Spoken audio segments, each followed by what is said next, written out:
Hey guys, Jordan Locke here. We are back on the Nolan Wells case. We are not going anywhere like I told you last time. We are going to continue on this investigation. We are going to leave no stone unturned. We are going to look at every piece of evidence that is available on social media, in the news. We are going to find out what happened to Nolan Wells, and we are going to help, if we can, get justice for Nolan Wells. So we are back covering this case again. I have new information that I'm going to bring to you. I want to give a shout out to all of the content creators who are covering this case, people who are bringing new eyes onto this investigation. People who would normally not be paying attention are now paying attention. This is becoming a big media spectacle, and that's exactly what we need it to become, unfortunately. We need this to become a media spectacle because we need to let Mississippi law enforcement know that we're not joking about getting justice for Nolan Wells. You see, the problem with Mississippi is that it has a long history of not taking death seriously when the person who is deceased is a person of color. And so, unfortunately, they need motivation to take this death seriously. This is someone's child who died. Nolan Wells was somebody's son, okay? He was somebody's cousin, somebody's nephew. Nolan Wells died tragically and mysteriously. And all of those people, Nolan Wells' parents, Nolan Wells' family members, his friends, his actual friends, his real friends, they deserve answers. They deserve to know what happened to Nolan Wells. And that's what Mississippi law enforcement needs to understand. His death is no less relevant just because he has more melanin in his skin. Okay? His death deserves answers, just like anybody else's death deserves answers. And that's exactly why we're covering this case, because we want answers. Nolan Wells' parents deserve justice. Okay? They deserve to know that law enforcement has done everything they can to find out what happened, how we arrived at the point where their son is deceased. And so that's why we continue to cover this, and we are going to continue to cover this until we actually figure out what happened to Nolan. I want to give a shout out to all of the content creators who are continuing to cover this. One of them is Nancy Grace. Nancy Grace has been going at this with an enthusiastic zeal that I rarely see people have online. She doesn't have to be questioning as hard as she is, but she's someone who holds a lot of clout. A lot of people listen to Nancy when she talks. And she's doing a great job of bringing new eyeballs onto this case and asking relevant questions to try to figure out what happened to Nolan. So I want to give a shout out to Nancy Grace. She's doing a great job. I want to shout out to Tissa Tells. Tissa is also doing a really great job covering this case. She is pumping out videos, and I'm not just talking about like clickbait videos like a lot of these content creators are doing. She's pumping out videos with relevant information on this case, and she is not stopping. I have to respect that. Shout out to Tissa Tells. Shout out to Nerdy Pink Panda, who is on TikTok. She also goes by J Megan. You might have seen her videos. She does the videos where she really deeply analyzes every picture that's involved in this investigation. We talked a little bit about her in the last video. She is doing a great job uncovering details for this investigation. So shout out to those content creators. Shout out to all the other content creators also who are continuing to cover this investigation. We need as many people as we can covering this, but we need to cover this the right way, okay? We can't follow every single baseless lead. That's what the people who are covering up what happened to Nolan Wells want us to do. They want us to go off on every little side quest and every little path that we find, whether they're true, whether they're not true, and we cannot do that. We need to stay focused on the facts, stay focused on the relevant evidence, and that's how we're going to get answers as to what happened to Nolan Wells. I'm not sure if you guys noticed, but Race Batum Tatum put out a new interview with Nolan Wells' so-called friends. Warren was in this interview. Jax was in this interview. Jax's house is the house that Javon's mother went to get Nolan's phone. After it surfaced that Nolan Wells was missing, Jax's house is also the house that Nolan's father went to try and pick up his car, where he ran into all kinds of issues trying to get his son's keys. So Jax is in this interview. Morgan is in this interview. And then a lawyer for Nolan's friends is in this interview. It's kind of weird, right? And he's dressed like he's like, another 18-year-old or a 20-year-old. It's a very bizarre situation. He's also calling Nolan's friends, or Nolan's so-called friends, boys the entire time. I'm not sure if you guys picked up on that, if you saw the interview, but the entire time he's referring to Warren and Wyatt and Bart and everybody else as boys. Boys, boys, the boys did this. The boys came back from Horn Island. They're not boys. They're men. This is a psychological tactic that he's using to try to elicit sympathy and empathy for these men. That's what he's doing. But anyway, these people are all in the interview for Race Batum Tatum's new grift, and they're all talking and trying to reaffirm the points that they already spoke about, trying to distance themselves from this situation. So one thing that jumped out to me immediately with this new Race Batum Tatum interview is that a couple of people who are central to this investigation didn't show up. Wyatt wasn't there. Bart wasn't there. That's kind of odd considering Wyatt and Bart are central to this entire situation, right? Questions have been swirling around Wyatt and Wyatt's boat and what Wyatt was doing there. Questions are circling around Bart, specifically with his connection or potential connection to Katie, and whether he knew Katie or not, because he said he didn't know Katie, but then pictures surfaced of Katie possibly being on Bart's boat. Bart has been a very central figure in this entire situation. So has Wyatt. Why weren't they in the interview? That's kind of odd that they didn't show up, isn't it? I believe Warren knows what happened to Nolan, without a doubt. But I don't think that Warren is as central to this case as Bart and or Wyatt. I believe the central characters in this entire situation are Bart and or Wyatt. Those are the key figures that we need to be paying attention to in this case. Lots of people are uncovering new details that they're finding in new pictures that are surfacing, different angles of pictures, trying to determine who was on whose boat, what time the boats left, all those kinds of things. And that's great. Don't get me wrong. We need all the eyes we can on this case, and we need as many people trying to figure out what happened as possible. But in my opinion, the Seatow call is one of the most critical pieces of this entire investigation, if not the most critical piece. Almost everything we need to know is involved in this call, in this Seatow call. I think there's so much evidence in the Seatow call alone. Forget everything else. Even just in the Seatow call, there's so much evidence that at least shows me and anyone else who's watching this with a critical eye that Warren and friends are hiding critical information about what happened that day. Their timelines just are not working. They just don't match up. And every single time they get in front of a camera and do another interview, they're burying themselves in deeper because they're having to create new lies and more stories, and nothing is adding up. So today I wanted to focus in on this Seatow call, okay? Now, when I mention the Seatow call, I'm not talking about the noise and the talking that's happening in the background of the Seatow call, okay? There's been a lot of discussion lately about what we can hear or what we can't hear in the background. Some people say they hear people asking if Nolan is dead and to wake him up, and what's happening with his neck, and people saying, oh my God, and all that kind of stuff.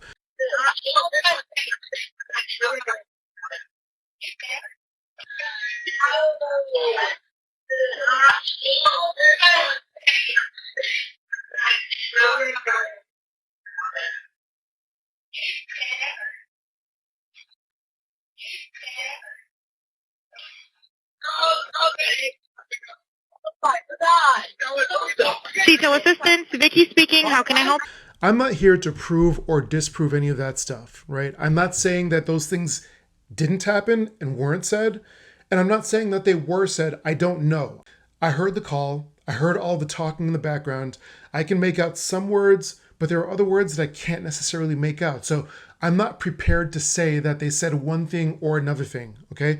Again, I'm not saying that they weren't saying the things that people are saying that they're saying. I'm not saying they weren't saying, is Nolan dead? Wake him up. But I'm also not saying definitively that they were saying it because I personally cannot make it out.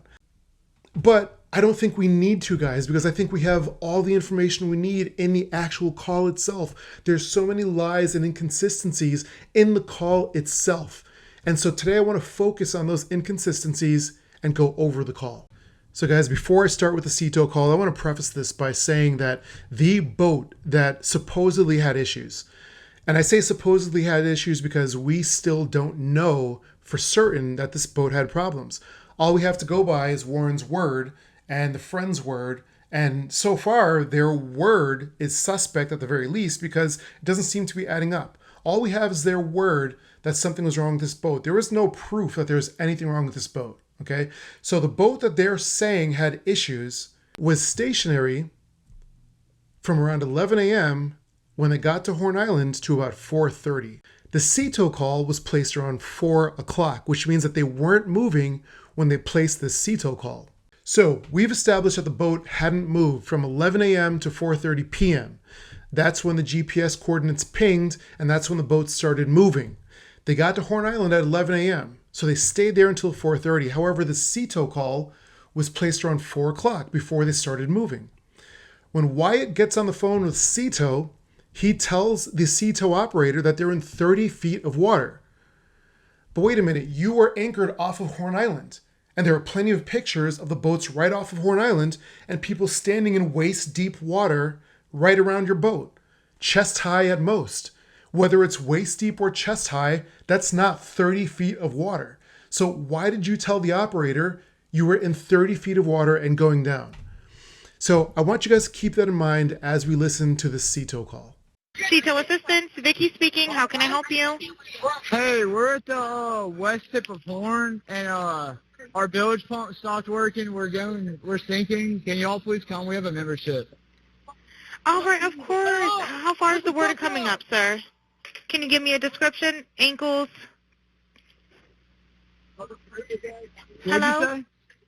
Hey, Yes. How far is the water coming up, sir? it's coming up. We're just sinking. I don't know. Like we're going down now.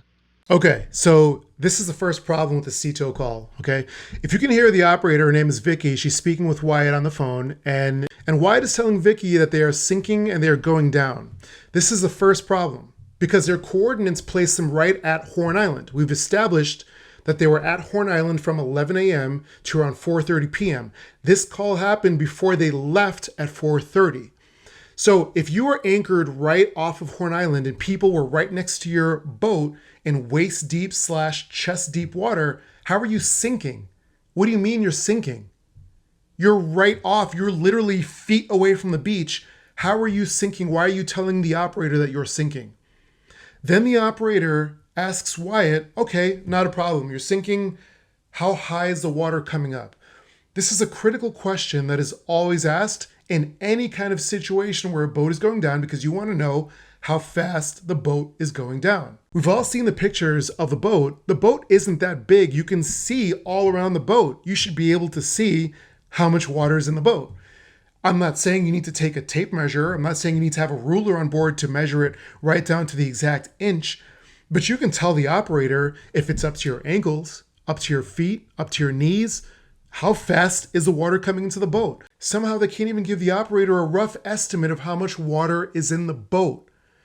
That is a critical piece of information that Seatow needs to know, and you can't give them a rough estimate of how much water is in the boat?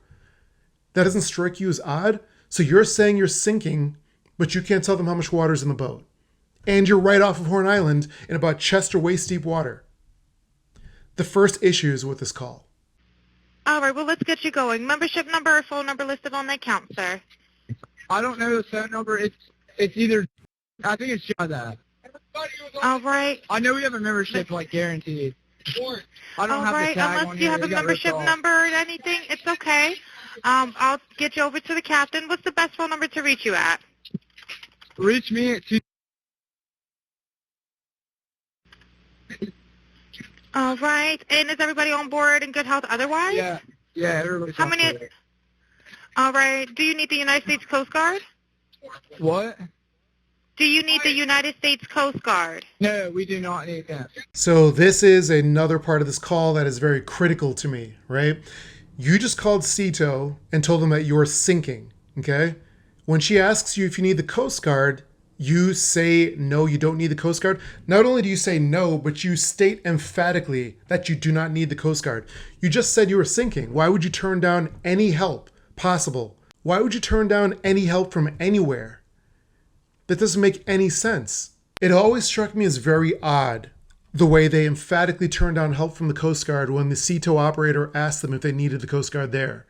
If they were truly sinking and panicked about sinking, there's no way they would have turned down help. It doesn't cost any money. You don't have to hire the Coast Guard to come out. It's covered by your taxes. It's covered by the state. So there was no reason for them to turn down Coast Guard help unless they didn't want the attention from the Coast Guard. You see, Seatow is a private company. However, when it came to an official entity getting involved like the Coast Guard, suddenly Wyatt doesn't want them involved and emphatically states, no, we don't need the Coast Guard. That part is very critical to me in this call. All right. All right. Do you have your current GPS coordinates? Let me go look. If not, I can send you a text message.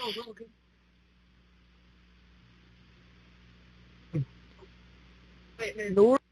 All right, are you ready? Yes, sir. I'm available. North 30 degrees by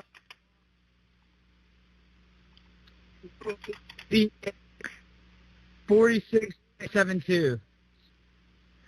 All right, 4672. All right, and you were breaking up a little bit. Can you just repeat it one more time to make sure I have it correct? Sorry, look. Hello, can you hear me? Yeah, what? So you're breaking up. If you need assistance, do you have a VHF radio? No, we do not have the VHF radio. All right. Well, let's try to get you going because you don't have good cell phone reception. Can you verify your coordinates one more time? Okay, my coordinates are 30 degrees by 14.684 north, and then west by 88 degrees by 46.79. Right. It looks like you're on Horn Island, correct? Are you Yes, on we are Horn at Horn Island? Island. Yes. All right. Is the boat sinking or you have it aground? We were sinking, yes. Okay, so this part is another critical piece of the call, right? So Wyatt gives Vicky, the Seatow operator, the coordinates of where they are, and the operator comes back quickly and asks if they're on Horn Island. She runs the coordinates and sees that the coordinates are on Horn Island. So Wyatt says, yes, they're on Horn Island, but if you recall in the Warren interview, Warren says they were out to sea. Bart pulls us out. You know, we left at 4:30, but we really weren't pulled out away from everybody. We were probably about a quarter mile out. So Bart turned around, pulled up next to our boat, and we were just trying to get it situated. So that's when Wyatt called Seatow. In the second Race Batum Tatum interview, when they go over this call again, they say they actually couldn't get their story straight. One person said they were a quarter of a mile out. Another person said they were a mile and a half out from Horn Island. Quarter of a mile, mile and a half, very big difference. Okay, you don't have to be an expert on distance to know the difference between a quarter of a mile and a mile and a half. So they couldn't even get their story straight in the second interview. One friend saying a quarter of a mile, the other friend saying a mile and a half. Yet here in this call, we have Wyatt saying that they're on Horn Island. But then he also says that they're in 30 feet deep of water. So which is it? Are you on Horn Island or are you in 30 feet deep of water? Is it aground is the question? No, we're not aground. We are in 17 foot of water. We're in 31 foot of water. All right. So Wyatt then tells the operator that they're in 17 feet of water, and then he corrects himself and says they're in 31 feet of water. So he had to have gone to look at the map to see where they were to determine that they were in 30 feet of water. So what he's essentially saying is he's in 30 feet of water at the time of this call. But remember, the boat hadn't moved since 11 a.m. So again, we have a lot of problems with this, right? So what is it? You told the operator that you were at Horn Island. Then you told the operator you were in 30 feet of water. We know you couldn't be in 30 feet of water because we saw the pictures of people being chest high and waist high near your boat on Horn Island. And we know your boat didn't move from 11 to 4:30 in the afternoon. So what is it? Why are you telling them you're in 30 feet of water? It sounds to me like he's trying to give the impression that they've moved away from Horn Island when in fact they're still at Horn Island. And when the lady ran the coordinates, she realized that they were at Horn Island. So this makes no sense. Again, this makes no sense. And the entire point of this whole situation is we are not definitively accusing anybody of anything. What we're saying is your story is not making sense. If your story is not adding up, it means you're lying about something. And if you're lying about something, what are you lying about and why are you lying? People lie because they're trying to cover up the truth. What are you lying about? And why are you trying to cover something up? What are you covering up? That's what we're saying. By doing these things, by analyzing the call, by analyzing pictures, you are not making sense. And we need to find out what you're trying to hide. I have to ask, what do you want to do? Do you want to be towed back? I want to get this boat unsank and towed back, yes. So this is another point that's a problem. Wyatt is telling the Seatow operator that they need the boat unsank and towed, right? The Coast Guard could have helped with that. We just covered a few minutes ago. The Seatow operator asked if they wanted the Coast Guard to come and help them. They emphatically denied help from the Coast Guard. Yet your boat is sinking and you need it towed. The other point to mention is that Warren, in the first Race Batum Tatum interview, said that another boat went out with them and was tied up with the boat and pulling the boat at 4 knots. So what was happening with that boat the entire time? Wasn't that boat able to help you? And keep in mind that the boat had not left Horn Island yet, according to GPS coordinates. The other issue that I have with this call is that when I hear Wyatt's voice, I'm not hearing the voice of someone who is frantic and afraid that the boat is going to sink. That's not what it sounds like to me. It doesn't sound like an emergency is happening.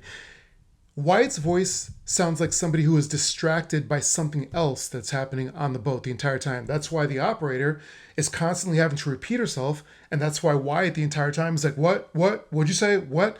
He's constantly asking what she's saying because he's not really paying attention because something else is happening on the boat that is distracting him. If the boat is sinking and you're on the phone with a company that's going to help you alleviate that problem, wouldn't that be where your focus and attention is? But it's not. His attention is on something else happening on the boat. That's why he sounds so distracted. All right. Where would you like it towed to, sir? You can tow it to Ocean Springs Harbor, or Fort Bayou Launch.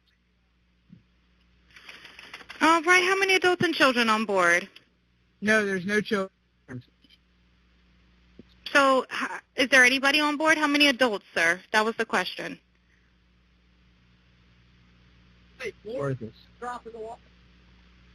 Hello, can you hear me? Gotta jump in and pull the plug, Bart, while you're going. So this is another part that I find really odd about this call, right? So in this call, you can hear Wyatt clearly say to Bart, jump in and pull the plug. However, everything else that the people were saying behind the scenes in the phone call, it sounds muted. It almost sounds like they were being really quiet so they didn't want the operator to hear it, right? At one point, you even hear Wyatt mute the phone when everyone's talking really loud, and then Wyatt comes back on the phone with the Seatow operator. Suddenly, everybody's really quiet. So people are super, super quiet, and then suddenly Wyatt says very loudly so the operator can hear, jump in and pull the plug. That almost sounds like he's saying that in order to create a specific narrative because it doesn't fit into the pattern of behavior with everything else that's happening. It doesn't follow the same pattern of behavior that he's been displaying this entire call. Hello, sir. Hello. Yep, I just need you to answer these questions so I can get you over to the captain. Okay. How many what's adults going on board? There's 0 adults on board. There's nobody on board the boat? No. Nobody right. here is over the age of 21. Sir, that was not the question. Is there a person? Is there a person, a living individual on the boat? Once again, we have this distraction, right? Where Wyatt sounds completely distracted with what's going on, whatever else is happening on the boat. Once again, we have this distracted Wyatt. What is going on the boat that has Wyatt so distracted that he has to keep repeating himself with the Seatow operator? So this is the last relevant point of this Seatow call. So when the operator transfers to talk to the captain of the boat, the captain says that they were on the phone with the actual grandfather, Jerry Adkerson. So that's kind of odd. How did the grandfather know that this entire thing was happening? You're going to have a fee-for-service come up under Jerry. Okay. It sounds like a bunch of kids on board on Horn Island. He's letting me know that his father's a member, but he can't give me any information.